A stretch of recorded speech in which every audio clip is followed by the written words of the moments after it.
Dia selalu pegang janjinya.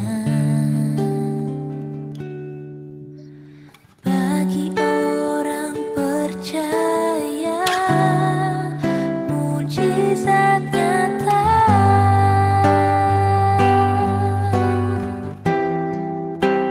Dia mengerti, dia peduli. Ya, Bapak Ibu serta saudara-saudari sekalian, rasa waktu sudah menunjukkan pukul 7 tepat. Ya, pukul 7 tepat artinya ini merupakan waktu di mana kita akan memulai pada kesempatan ini rangkaian dari pekan doa kita, ya Bapak Ibu semua, rangkaian dari pekan doa kita, di mana ini merupakan sudah hari kesekian lah pokoknya ya kita mengikuti pekan doa ini. Bapak Ibu serta saudara-saudari sekalian, marilah kita memulai pekan doa ini dengan mengangkat sebuah pujian yang diambil dari Kidung Jemaat 436, Kidung Jemaat 436 yang berjudul Lawanlah Godaan, akan menjadi lagu yang membuka rangkaian doa kita pada kesempatan malam hari ini.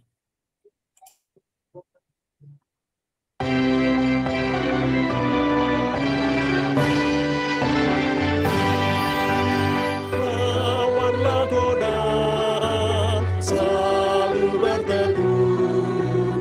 Tiap kemenangan kau tambah teguh. Nafsu kejahatan harus kau tentang. Harapan Yesus pasti kau menang.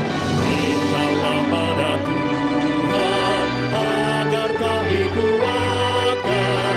Dia beri pertolongan, pastilah kau menang. Tinggalkan yang jahat, dosa dicegah. Tindakanmu tulus, tiada bercela. Junjung kebenaran, hidup dalam terang. Harapan Yesus, pasti kau menang.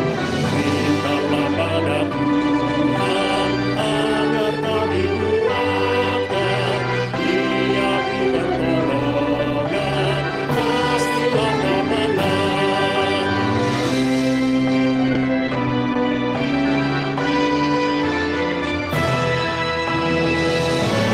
Allah memberikan tajuk mulia bagi yang percaya di dalam iman. Kristus memulihkan kau yang tertekan. Harapan Yesus, pasti kau menang.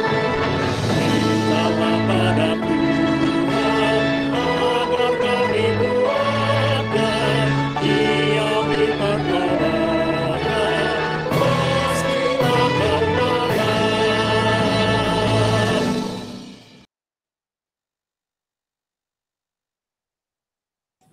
Sebelum kita bersama menaikkan dan membaca firman Tuhan, marilah kita berdoa, mohon hikmat dari Tuhan, supaya kita boleh mengerti, terima dan menjadikan firman-Nya ini sebagai pegangan hidup kita. Mari kita berdoa.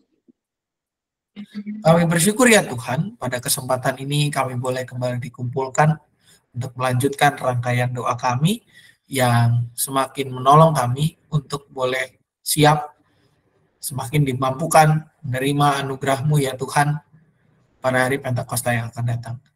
Biarlah Tuhan kami boleh berfokus ketika kami bersama merenungkan firman ini. Biarlah kami juga segala jaringan yang kami pakai boleh berjalan dengan baik. Dan biarlah Tuhan hamba-Mu yang penuh dengan kelemahan ini boleh Engkau perlengkapi ya Bapak. Biarlah apa yang dikatakannya berasal dan untuk kemuliaan nama-Mu saja. Dalam nama anak Tuhan Yesus Kristus kami berdoa. Amin. Baik Bapak Ibu serta saudara-saudari sekalian, bacaan Alkitab kita yang mendasari renungan pada kesempatan malam hari ini diambil dari Ulangan 5 ayat 19. Ulangan 5 ayat 19, demikian bunyi firman Tuhan. Jangan mencuri. Sekali lagi saya ulang Bapak Ibu, jangan mencuri. Demikianlah pembacaan firman Tuhan. Berbahagia ialah setiap kita yang tidak hanya membaca namun juga merenungkan dan melakukan dalam kehidupan keseharian kita. Bapak Ibu serta saudara-saudari sekalian, kalau kita bicara tentang mencuri, maka dalam bayangan kita, maka mencuri itu adalah sebuah tindakan yang melawan hukum, tindakan yang bertentangan dengan hukum, tindakan yang tidak sesuai dengan norma apapun yang ada di dunia ini. Ya.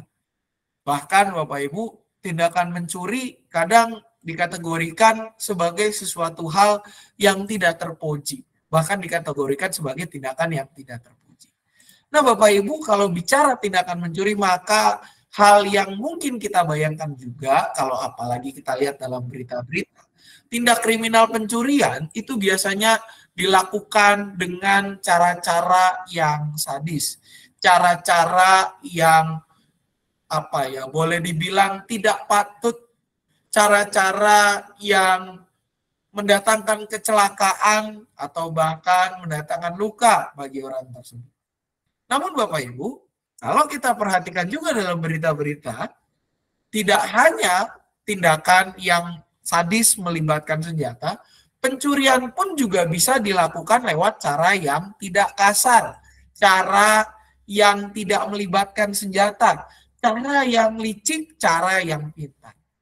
Apa contohnya? Contohnya Bapak Ibu, tindakan plagiarisme, memfotokopi pikiran orang lain, mengambil pikiran tulisan milik orang lain, ditaruh di dalam tulisan kita, di dalam karya tulis kita, dan mengklaim itu sebagai milik kita. Kita tidak perlu ketika melakukan plagiarisme atau bahasa yang gampangnya adalah mencontek orang lain, kita tidak perlu sampai melakukan kekerasan. Contohnya kalau anak-anak di sekolah ulangan, contek-menyontek pakai kekerasan, yang ada ketangkep sama gurunya pada saat itu. Misalnya mau nyontek, nanya jawaban nomor 1.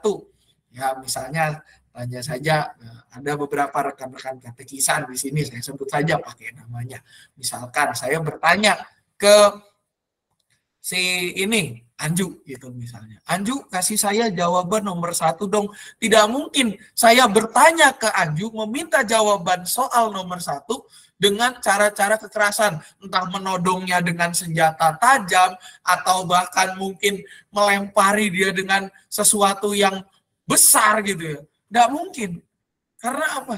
Karena justru ketika saya bilang, Anju, jawaban nomor 1, tolong.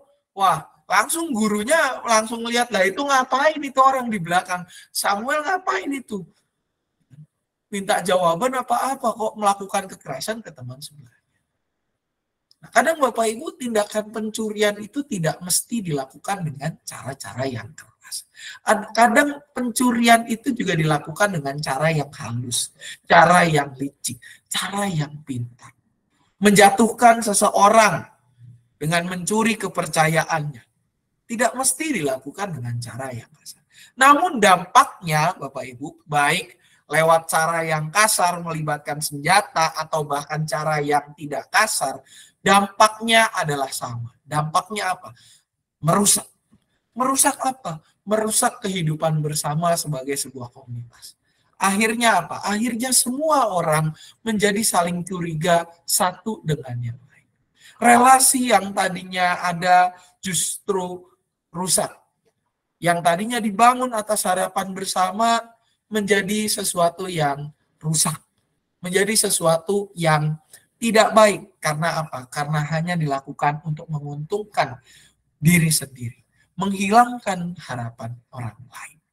Membunuh harapan-harapan orang lain, bahkan mengambil harta milik atau bahkan kepercayaan orang lain. Nah, Bapak Ibu serta saudara-saudari sekalian, bacaan ini yang juga diingatkan. Firman inilah yang menyapa bangsa Israel. Bangsa Israel sebagai bentuk persekutuan umat Tuhan melalui firman ini diingatkan. Mereka tidak boleh lagi saling mencuri milik sesama demi keuntungan pribadi. Mereka tidak boleh lagi menghilangkan harapan orang lain, harapan hidup orang lain untuk kepentingan diri sendiri. Melalui firman ini bangsa Israel diingatkan oleh Tuhan bahwa mereka mereka tidak boleh lagi saling mencuri, tetapi mereka harus saling berbagi. Mereka tidak boleh lagi mengambil milik orang lain demi kepentingan sendiri, melainkan mereka harus saling berbagi, saling menguatkan.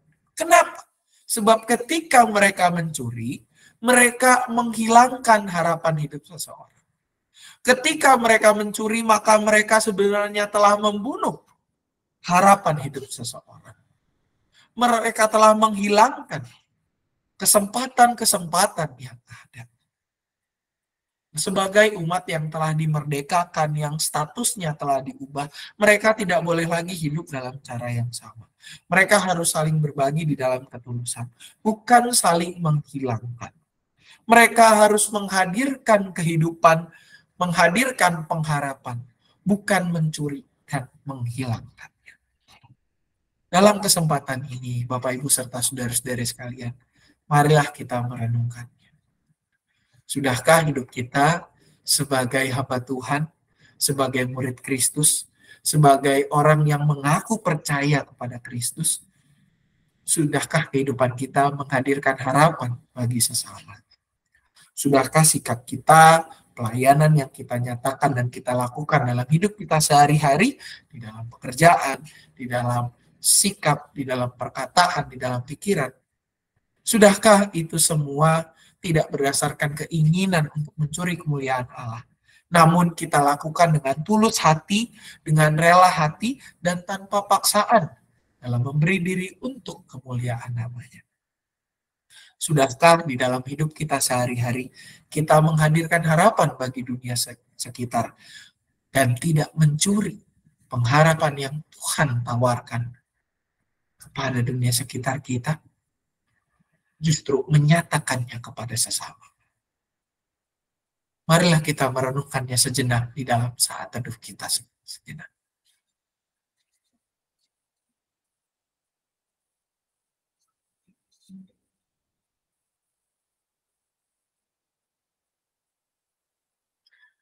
Saat teduh kita selesai, Bapak Ibu, kita akan memasuki doa syafaat kita. Sebelum kita berdoa, marilah kita mengangkat sebuah pujian yang diambil dari Kidung Jemaat 26, Mampirlah dengar doaku.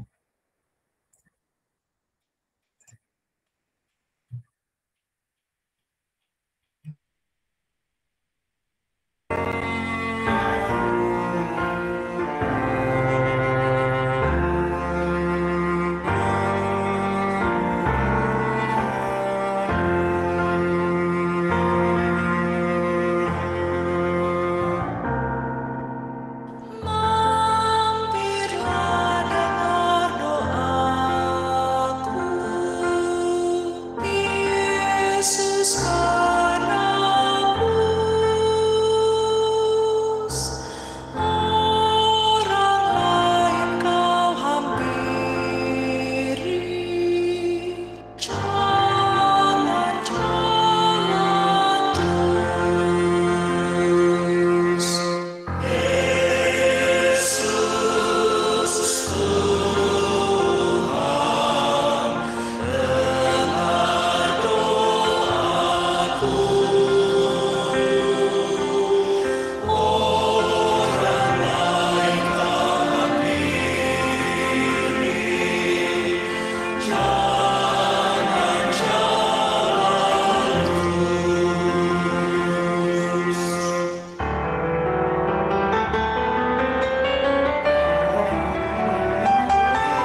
Ya, Bapak Ibu, pada kesempatan malam hari ini kita akan mengangkat pokok-pokok doa. Yang pertama, pokok doanya adalah agar umat mampu mengarahkan hidup untuk menghadirkan pengharapan dalam Tuhan dan menyatakannya bagi dunia sekitar. Pokok doa yang kedua adalah kita akan mendoakan anak-anak kita yang sedang bergumul untuk melanjutkan studi mereka ke jenjang yang lebih tinggi, TK ke SD, SD ke SMP, SMP ke SMA, atau SMK, SMA atau SMK ke perguruan tinggi atau sekolah kedinasan, dan juga bagi anak-anak kita yang sedang dalam persiapan untuk penilaian akhir tahun atau penilaian akhir semester, atau juga bisa dibilang penilaian sumatif akhir tahun. Apakah ada tambahan dari Bapak Ibu serta saudara-saudari sekalian? Dipersilakan.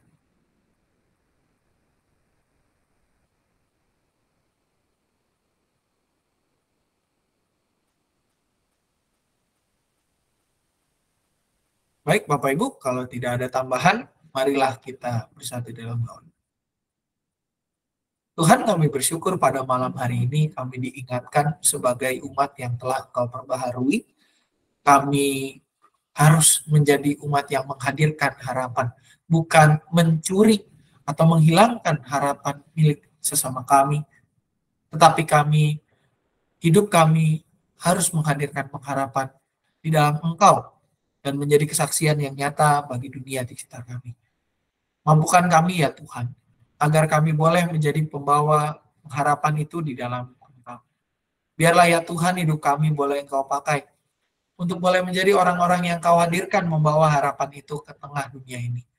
Membawa sukacita lewat segala hal yang dapat kami kerjakan dan dapat kami lakukan. Dan biarlah Engkau sucikan kami, mampukan serta kuduskan kami, agar apa yang kami lakukan di dalam kehidupan ini segala sesuatunya seturut dengan kehendak-Mu saja.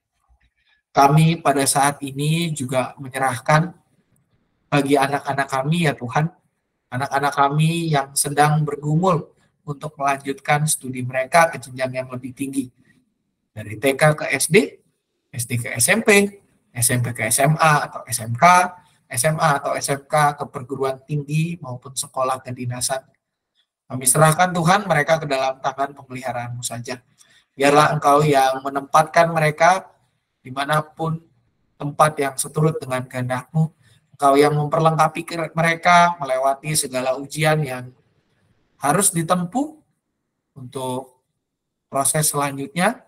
Dan juga Tuhan, biarlah Engkau yang mengaruniakan orang tua ataupun wali yang mendampingi mereka dengan hati yang bijaksana, pikiran yang mampu mengarahkan agar anak-anak-Mu ini hidup di dalam damai dan semakin boleh mempersiapkan diri dan mengeluarkan potensi terbaik mereka.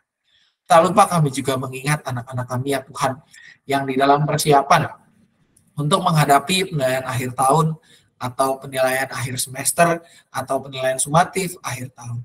Tuhan juga yang memperlengkapi mereka. Tuhan juga yang menolong mereka. Tuhan juga yang senantiasa hadir dalam kehidupan mereka. Memperlengkapi setiap mereka agar mereka mampu bekerja dengan jujur, tidak mencuri pekerjaan milik orang lain. Dan biarlah ya Tuhan, Engkau sendiri yang menolong setiap mereka untuk boleh mengerjakan itu semua demi kemuliaan nama. Tak lupa kami juga menyerahkan diri kami masing-masing ke dalam tangan pemeliharaan saja ya Tuhan. Jadilah pada kami seturut dengan kehendak-Mu saja. Doa yang jauh dari sempurna ini hanya kami satukan. Dalam nama anak Tuhan Yesus Kristus, Sang Firman yang hidup, Juru Selamat kami berdoa dan berpengharapan. Amin. Baik Bapak Ibu, renungan kita pada malam hari ini sudah selesai. Sebelum kita sampai pada penutup, barangkali ada pengumuman dari Bapak Ibu serta saudara-saudari sekalian masing-masing komisi. Ya, selain daripada yang rutin, yang kemarin juga sudah diumumkan. Baik, kalau tidak ada pengumuman. Dari panitia Pak, panitia Ya, Ci. Pentakosta. Oh, silakan Ci. Ya, untuk Bapak Ibu atau saudara-saudara yang akan memberikan persembahan tahunan dalam bentuk barang atau hasil bumi, besok sudah mulai diambil ya Bapak Ibu. Atau mungkin Bapak Ibu mau memberikannya langsung ke gereja, harap hari Sabtu pagi sudah diantar ke gereja kalau mau diantar. Terima kasih. Ya, terima kasih Cia Pak. Jadi Bapak Ibu diingatkan lagi ya untuk yang memberikan dalam bentuk buah-buahan, sayuran, makanan atau barang-barang lainnya. Pengambilan sudah dimulai mulai besok gitu ya, tanggal 26 sampai dengan 27 Mei. Bagi Bapak Ibu yang diambil, silakan berkoordinasi dengan penata pendamping wilayah masing-masing. Bagi Bapak Ibu yang mengantarkan ke gereja, mohon diantarkan pada hari Sabtu tanggal 27 Mei 2023. Itu ya, Bapak Ibu, dan juga ya. Ya. Jadi dan juga untuk metode yang lainnya bagi Bapak Ibu yang memberikan dana bisa lewat transfer maupun secara tunai. Kalau transfer ya lewat rekening yang atas nama GKI Cicuru. Kalau yang tunai ya dapat membawa di dalam bentuk amplop pada kebaktian umum Minggu 28 Mei 2023 baik KU1 pada pukul 7 maupun KU2 pada pukul 9. Kalau tidak ada pengumuman lagi, besok kita akan kembali bertemu untuk di jam yang sama pada pukul 7, di mana besok renungannya diambil dari Ulangan 5 ayat 20. Untuk renungan akan dipandu oleh Penatua Yunus Adisinya. Kiranya ini menjadi pemberitahuan bagi kita semua.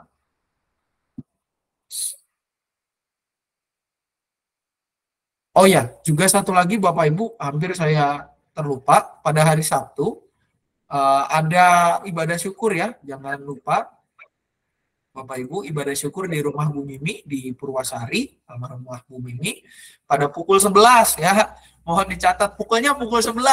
Kemarin dari tadi kemarin bilangnya ada yang nanya ke saya beberapa, Pak jam 10 apa jam 9? Jam 11. Ibadah syukurnya pada pukul 11 pagi apa siang nih ya kalau jam 11 ini ya. Kayaknya antara pagi dan pokoknya jam 11 lah ya Bapak Ibu, 11 bukan 11 malam tapi 11 yang pagi menjelang siang ya. Lokasinya di Desa Purwasari pada hari Sabtu 27 Mei 2023 jam 11. Juga diingatkan kembali bagi rekan-rekan guru sekolah minggu persiapan kelas Daniel sampai dengan Musa pada tanggal 28 atau hari Minggu jam 7 malam, kelas Immanuel dengan PF remaja itu hari Senin pada tanggal 29 jam 8 malam secara online. Ibadah syukur tanggal 27 Mei 11. Jangan lupa Bapak Ibu ya. Hari Sabtu ya, hari Sabtu 27 Mei. Itu saja Bapak Ibu tambahannya jika tidak ada lagi. Terima kasih atas Bapak Ibu serta saudara-saudari sekalian. Ya, Pak Ibnu, ada tambahan? Ya, mengingatkan saja tanggal 28 Mei jam 10.30 atau setengah 11 ada pembagian akta catatan sipil sama akte lahir. Tolong hadir suami istri karena ada form yang harus ditandatangani. Kalau kebetulan besok ada yang keliling, boleh diberitahukan, Pak. Baik, jadi hari Minggu ya Pak ya, pembagian akte lahir dan juga akte catatan sipil ya. Ya. Tanggal 28 jam setengah 11 ya, habis KU2 ya Pak? Ya, itu aja. Oke, habis KU2. Terima kasih, Pak Ibnu. Jadi mohon diingatkan bagi Bapak Ibu yang kemarin catatan sipil ya, ini pembagiannya tanggal 28 ya. Mohon dicatat tanggalnya Bapak Ibu ya. Pembagiannya lokasinya di mana? Di ruang Ayub ya, di ruang Ayub atau ruang Agape. Baik, kalau sudah tidak ada lagi Bapak Ibu, terima kasih atas perhatian dan partisipasi Bapak Ibu semua. Sampai ketemu besok di jam 7. Selamat malam, Tuhan Yesus. Ya, Bu Sri, kenapa Bu? Untung saya masih paham. Ada jemaat kita di rumah di Puskesmas Curug yang mau melahirkan, Pak. Lupa saya tadi. Istrinya Pak Laba. Oh. Iya, Oke. Nanti coba saya kontak Bu. Ya. Oke. Ya. Wilayah. Besok tungguin aja ada kelahiran lagi. Oke, siap. Terima kasih, Bu. Ya. Baik, Bapak Ibu, terima kasih atas perhatian Bapak Ibu semua. Selamat malam, selamat beraktivitas ataupun beristirahat. Ya, Tuhan Yesus memberkati. Sampai ketemu lagi. Selamat malam semuanya. Malam semuanya. Makasih ya, Pak. Kita